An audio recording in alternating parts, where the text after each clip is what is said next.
Hai semua, selamat datang di Ngopi, Ngobrol Santai Perkara Isu. Pada episode kali ini, kita akan membahas tentang kesehatan mental di kalangan mahasiswa.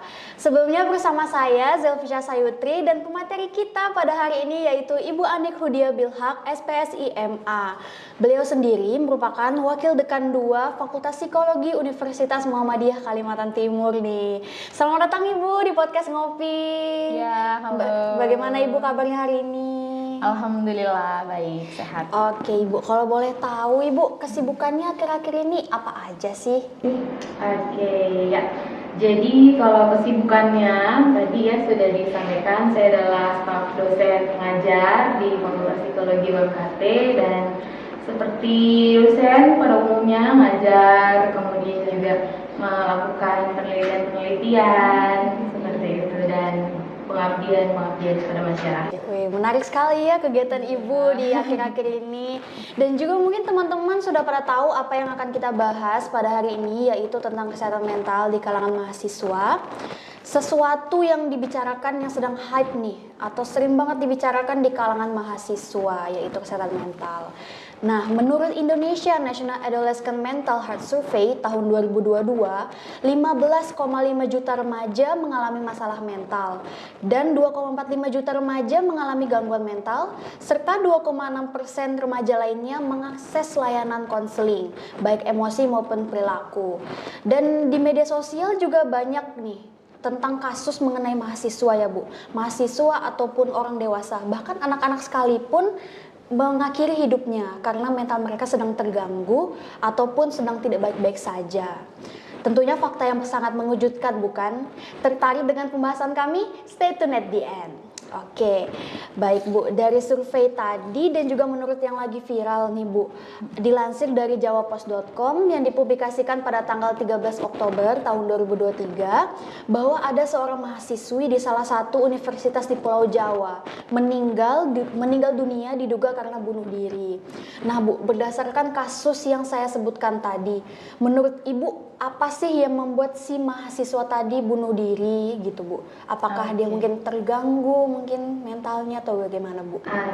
Ya. Jadi memang kasus-kasus yang berhubungan dengan bunuh diri itu lagi hype banget ya sekarang ini.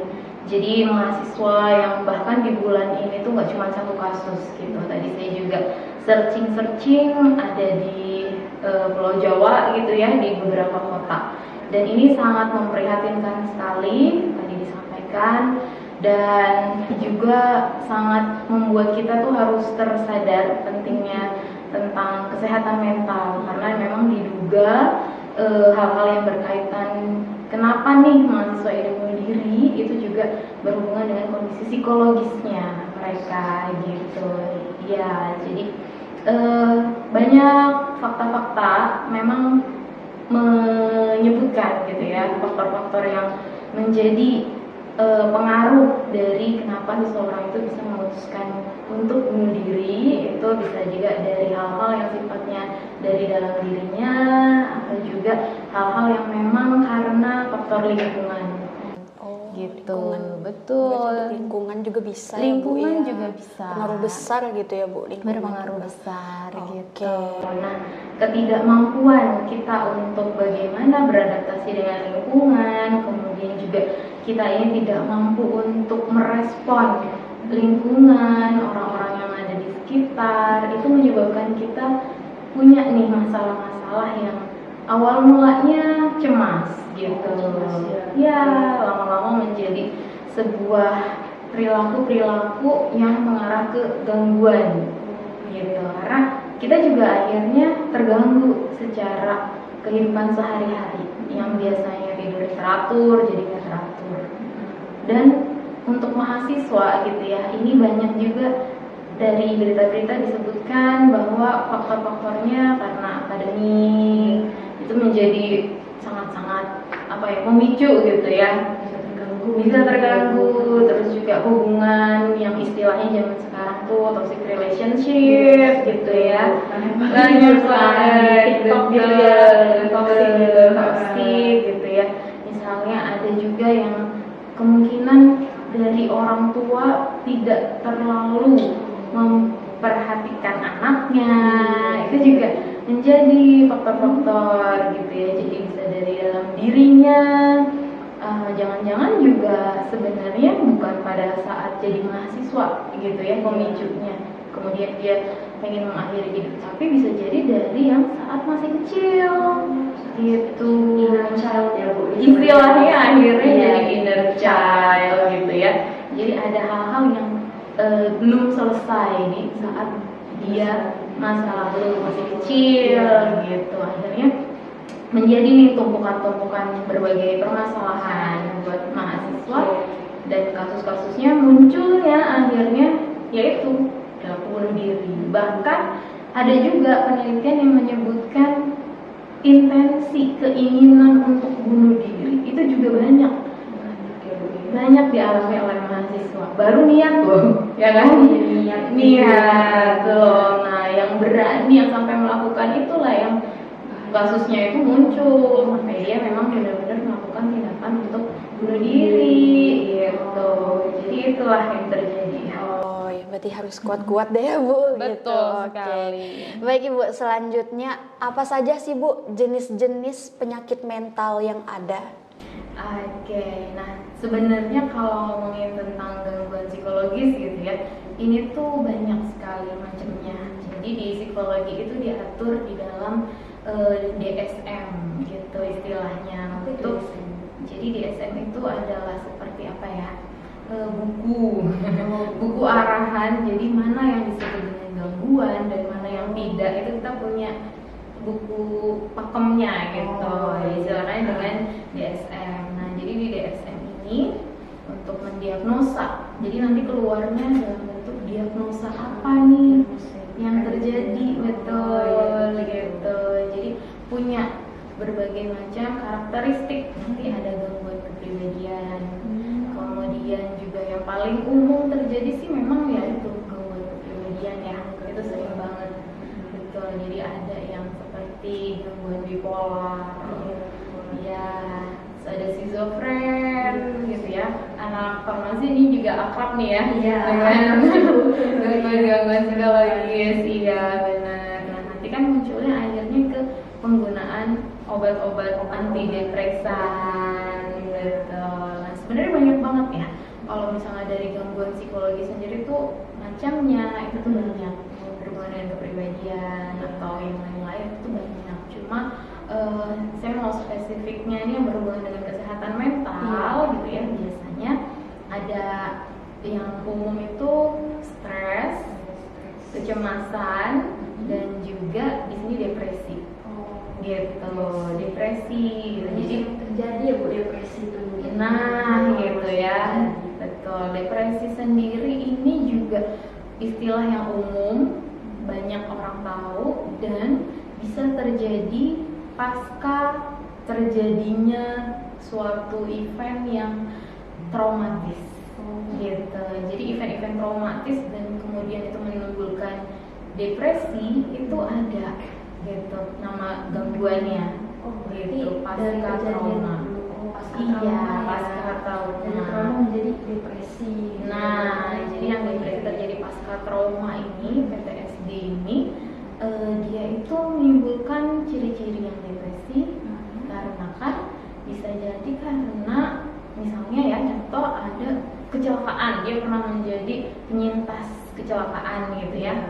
Nah, kemudian peristiwa kecelakaan itu terulang terus di dalam pikirannya gitu. Jadi peristiwanya terulang-ulang terus, kemudian dia juga nggak bisa nyaman, nggak bisa tidur nyenyak gitu ya, yang akhirnya menyebabkan si seseorang ini terulang-ulang terus nih gitu, kepikiran gitu, benar. Jadi ada event-event yang pastinya menyebabkan seseorang itu mengalami itu. Tapi kalau ngomongin tentang gangguan psikologis itu bisa banyak banget dan butuh waktu panjang gitu. Iya. Jadi mungkin itu sih gambaran sedikitnya gitu ya. Ada stres, depresi, kemudian tadi contohnya yang dari karena trauma kejadian terjadi ya. Betul sekali. Baik Bu, kita bicara tentang sugesti ya Bu. Apakah sugesti yang dimiliki seorang manusia itu pengaruh nggak sih Bu sama kesehatan mental kita gitu, sugestinya? Oke, nah jadi ngomong-ngomong tentang sugesti ini adalah yang bahasa awamnya atau bahasa yang banyak digunakan tuh sugesti gitu ya. Iya. Kalau misalnya di psikologis ini tuh ada istilah afirmasi, gitu, afirmasi itu.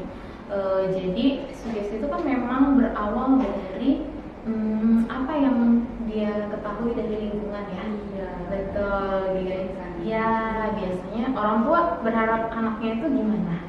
Biasanya Sukses gitu oke, ya. misalnya harapan orang tua anak tuh bisa sukses, dapat nilai di mata kuliahnya itu bagus semua gitu. Bisa begitu. Ya kan? Iya. Tapi sulit nggak? Aduh, lumayan. Iya, lumayan deh mencapainya.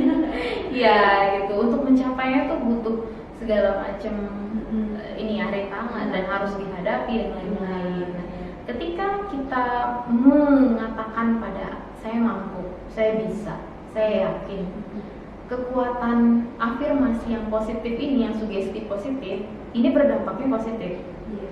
Kalau kita yakin, jadi di istilah psikologi itu ada efikasi diri. Iya, jadi ada efikasi diri itu keyakinan seseorang bahwa dia mampu untuk menghadapi tantangan atau tugas-tugas yang sedang ada di hadapan dia gitu ya. Ketika efikasi dirinya meningkat, maka efeknya juga baik gitu ya, prestasinya pun ya sesuai dengan apa yang dia sangkakan di awal gitu. Jadi memang sugesti itu sangat penting, betapa besarnya juga nih pengaruhnya terhadap pola pikir manusia sampai ngarah ke perilakunya gitu. Sangat berpengaruh. Jadi sugesti-sugesti negatif itu yang akhirnya menghambat kita untuk bisa maju.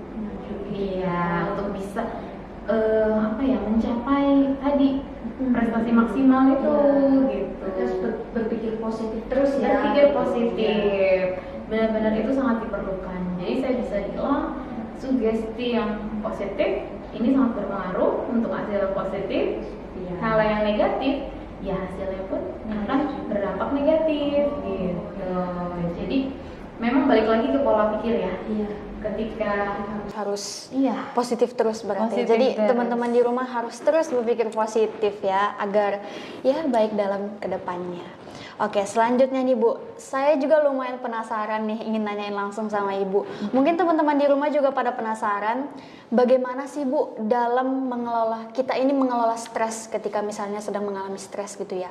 Bagaimana sih cara mengelolanya, terkhusus bagi kami para mahasiswa yang mungkin banyak tugas, mungkin banyak laporan kegiatan dan lain-lain gitu Bu. Oke ya, jadi sebenarnya gitu ya, teman-teman ini akrab dengan istilah stres.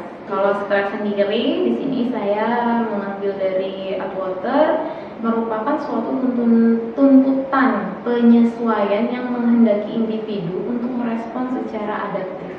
Jadi memang karena adanya yang disebut dengan berbagai macam dorongan-dorongan yang menyebabkan kita itu menjadi terdorong atau proses yang gimana nih cara merespon lingkungan tersebut gitu. Nah, sebenarnya stres itu bisa dibagi menjadi dua. Ada yang stres balik gitu ya, eustress, atau yang distress.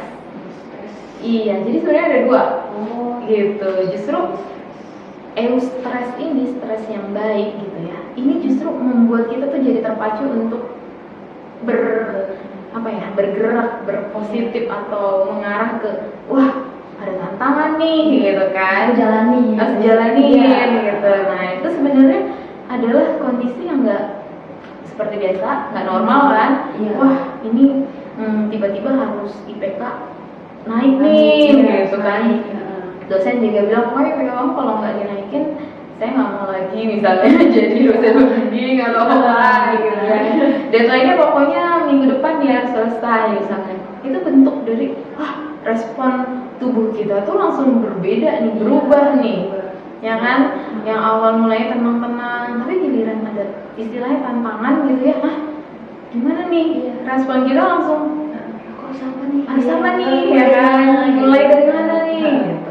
Itu yang berdampak positif tuh kalau yang memang gara-gara si stresnya ini kita langsung menjadi lebih produktif gitu, terpacu. Tapi ada kalanya memang stres ini akhirnya menjadi distres tadi, yang dia itu tuh nggak mampu untuk menghadapi situasi gitu. Akhirnya respon tubuhnya apa sih kalau kita stres? Oh, kayaknya nggak nyaman, muncul kecemasan, merasa tidak mampu gitu. Terus akhirnya juga ngaruh ke aduh, lebih baik ditinggalin aja deh tugasnya, aduh sanggup, udahlah gitu kan. Nah, itu juga sering terjadi. Jadi sebenarnya stres itu tuh bisa dalam keadaan yang positif, bisa juga yang dalam negatif gitu. Berarti kembali lagi ke sugesti tadi ya Bu, berarti harus berpikiran positif lagi. Oke, baik Bu, selanjutnya apakah faktor utama dari kurangnya kesehatan mental ini tuh dari lingkungan, bisa dari lingkungan atau bisa dari diri kita sendiri Bu? Oke, ya. Jadi berhubungan dengan kesehatan mental, kondisi fisik yang optimal dari segi keadaan kognitif kita, mampu berpikir dengan baik, emosi kita juga stabil, termanage dengan baik, kemudian juga secara perilaku kan aman gitu, itu yang dikatakan oh mental health-nya baik gitu kan. Nah, ciri-cirinya misalnya ya kondisinya dia bisa memanage dengan baik. Nah, kalau misalnya ternyata gitu ya, ketika perjalanannya ini tidak sesuai nih dengan harapan, ya kan, tidak sesuai dengan harapan apa yang seharusnya kita lakukan, itu pasti akan menimbulkan hal-hal yang tidak enak di dalam diri kita. Ada perasaan sedih, kecewa, tapi normal nggak sih sebenarnya? Normal kan? Normal banget. Sering sedih kalau misalnya tercapai hal yang saya impikan gitu. Oke. Nah, itu kan sebenarnya normal ya, semua manusia itu punya perasaan itu gitu.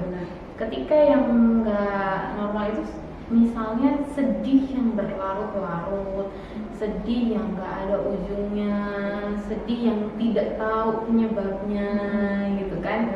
Ya, yang durasinya ini bisa panjang gitu.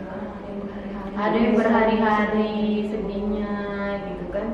Tadi kita balik lagi ke bisa jadi karena faktor internal, bisa juga karena faktor eksternal.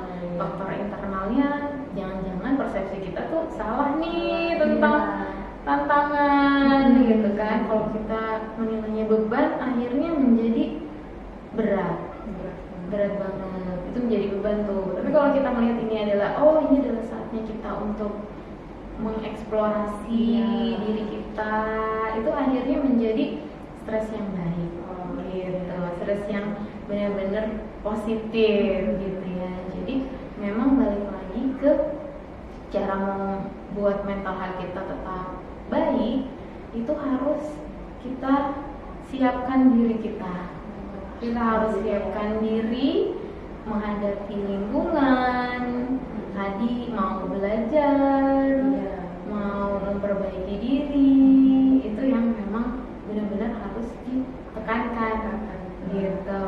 Karena kondisi-kondisi emosi positif, emosi negatif itu pasti terjadi. Tapi kalau misalnya kita sudah salah nih, salah dalam merespon lingkungan tadi gitu ya, itu akhirnya ke depan-depannya kita akan menjadikan ini sebagai gangguan, penghambat berprestasi. Oke, berarti harus direspons dengan baik ya Bu, apa yang ada di lingkungan.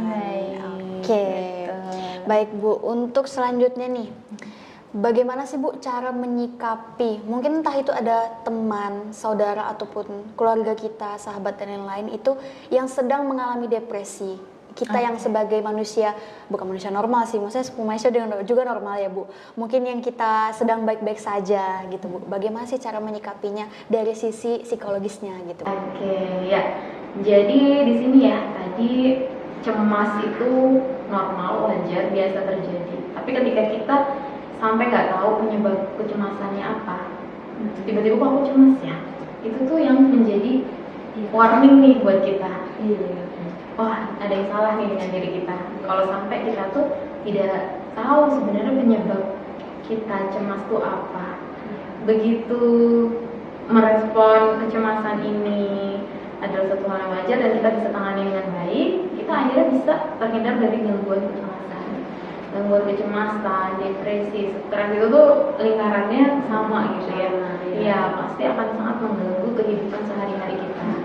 Nah, kondisi stres ini bisa aja adalah kondisi yang sesuai dengan eventnya gitu, apa yang terjadi gitu. Misalnya karena ada tugas deadline dalam waktu beberapa hari, kalian harus benar-benar maksimal ngerjainnya, tuntutan dari lingkungan dan lain-lain. Itu keadaannya bisa stres. Nanti kalau udah kejadiannya hilang gitu ya, stresnya bisa aja menurun. Nah gitu. Tapi nanti kalau hal yang terjadinya nggak tahu kenapa, kemudian mengganggu kehidupan sehari-hari, kemudian juga ada kecemasan yang tidak realistis, itu muncul jadi kayak depresi. Itu sudah termasuk kategori depresi ya Bu? Kalau misalnya kita kayak sedih tiba-tiba itu udah gangguan psikologis ya. Nah, depresinya ini bisa yang sampai berlarut-larut, nggak cuman ada event tertentu aja, tapi ini panjang gitu durasinya. overthinking gitu ya Bu? Overthinking yang berlebihan, yang kemudian dia sampai nggak mau keluar kamar, yang awal mulanya misalnya jadi kayak antisosial, lama-lama kok aku jadi nyaman di dalam, energinya tuh nggak ada gitu, malas ketemu orang, dan kita terbiasa buat diem, merenungi segala macem, sampai akhirnya bisa sampai 3 bulanan terjadi kayak gitu, gak punya energi, tidurnya terganggu, sering merasakan ada hal-hal yang enggak gitu ya. Itu udah bisa didiagnosa seperti itu, depresi. Tapi butuh memang ada diagnosa lebih lanjut oleh profesional gitu ya. Bener gitu. Boleh saya diagnos ya guys? Boleh, diagnos ke ahlinya gitu. Betul gitu. Jadi tetap cuma yang paling sering terjadi nih ya, misalnya mahasiswa tuh overthinking, kemudian sampai nggak bisa tidur. Iya. Sering kan, gitu. Sering terjadi gitu. Nah, awal mulanya kelihatan tuh dari situ, gangguan tidurnya berpengaruh gitu. Itu mulai dari hal yang kecil. Dari hal yang kecil gitu kan, lama-lama jadi kayak rutinitasnya terganggu, berantakan gitu. Nah, jadi yang berantakan, rutinitas terganggu, misalnya ada jadi malas mandi. Iya, kadang-kadang gitu juga. Iya, kita jadi nggak mau self management, regulasi dirinya juga nggak bagus dan lain-lain. Itu perlu banget dicek gitu ya. Ini aku kondisi kayak gini nih normal nggak sih? Gitu ya. Kenapa sih? Nah, itu perlu banget dicek. Ini saya juga mau cerita kemarin sih baru aja. Saya tuh sengaja kalau lagi weekend pengen bener-bener tidurnya tuh udah tidur sampai malam pun nggak apa-apa gitu kan, sengaja gitu, karena besoknya nggak ada kegiatan, bisa lebih santai gitu kan, mau tidur lagi pun nggak apa-apa gitu. Nah, saya sengaja tidur itu jam berapa ya, jam 1. Nah, ketika saya sebenarnya ngantuk tapi saya paksain gitu. Saya paksain udah begini, terus oh iya lagi mau lihat HP nih, oh udah nyala lagi nih mata gitu kan. Nah, itu terjadi berulang-ulang sampai akhirnya udah jam 2 gitu, tidurlah gitu. Pas udah mau tidur itu justru saya kehilangan rasa ngantuk. Kadang gitu. Ya kan, sering kan kalian gitu. Sering banget. Giliran udah niat tidur malah kehilangan rasa ngantuk gitu. Nah, yang saya rasain waktu itu, saya kayak seolah-olah berhalusinasi. Saya mencium bau gosong, asap-asap. Yang kayak gitu. Padahal sebenarnya kepala pusing ya. Baru sebenarnya kepala tuh pusing gitu. Terus pengen tidur tapi kok nggak bisa gitu. Tapi saya sadar, ini saya tuh lagi di fase ambang halusinasi nih.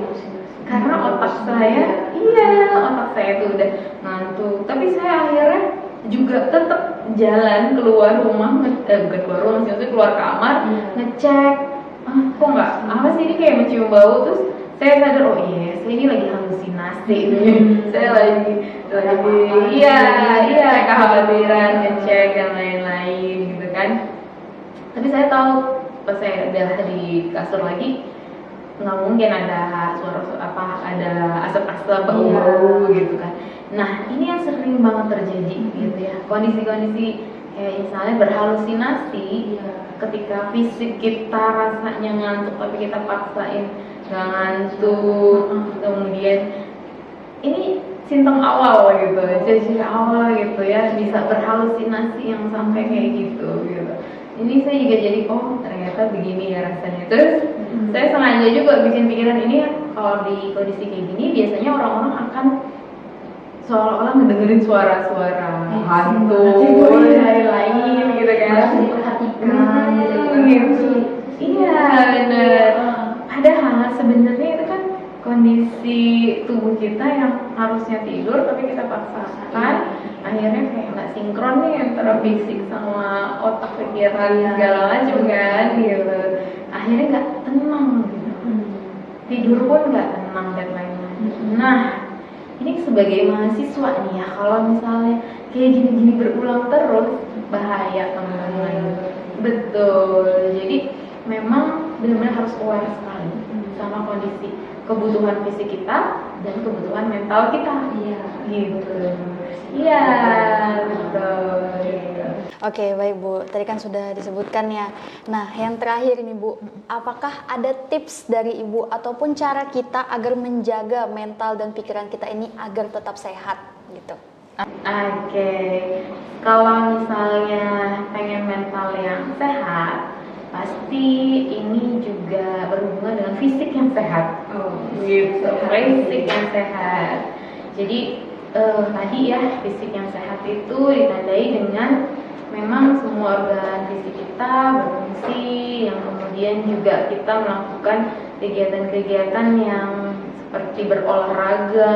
Itu salah satu tips yang paling mudah sebenarnya. Betul, yang paling mudah itu menjaga kesehatan mental kita dari fisik dulu.